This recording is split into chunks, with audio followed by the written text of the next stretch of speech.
بسم الله الرحمن الرحيم. يا قابل توبة آدم يوم عاشوراء، يا فارج كرب ذي النون يوم عاشوراء،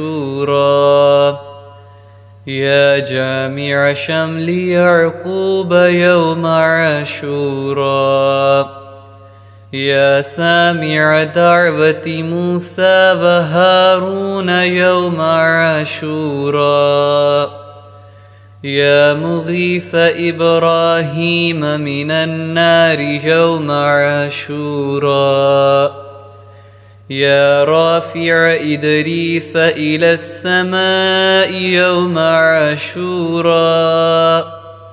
يا مجيب دعوة صالح في الناقة يوم عاشوراء، يا ناصر سيدنا محمد صلى الله عليه وسلم يوم عاشوراء، يا رحمن الدنيا والآخرة ورحيمهما صل على سيدنا محمد وعلى آل سيدنا محمد، وصل على جميع الأنبياء والمرسلين واقض حاجاتنا في الدنيا والآخرة، وأطل عمرنا في طاعتك ومحبتك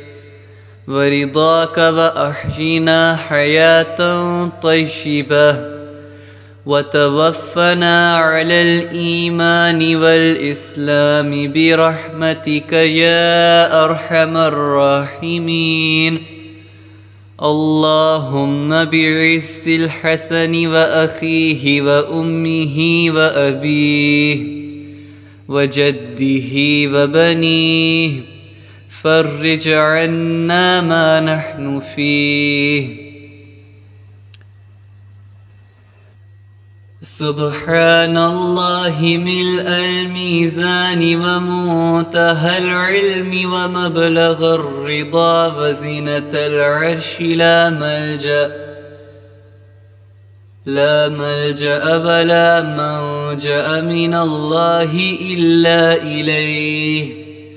سبحان الله عدد الشفع والوتر وعدد كلمات الله التامات كلها.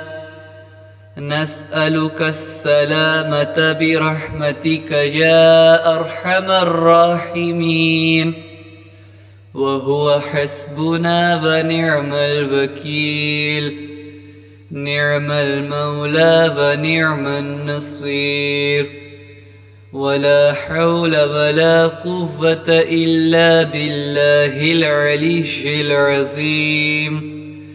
وصلى الله تعالى على سيدنا محمد وعلى آله وصحبه وعلى المؤمنين والمؤمنات والمسلمين والمسلمات عدد ذرات الوجود وعدد معلومات الله، والحمد لله رب العالمين.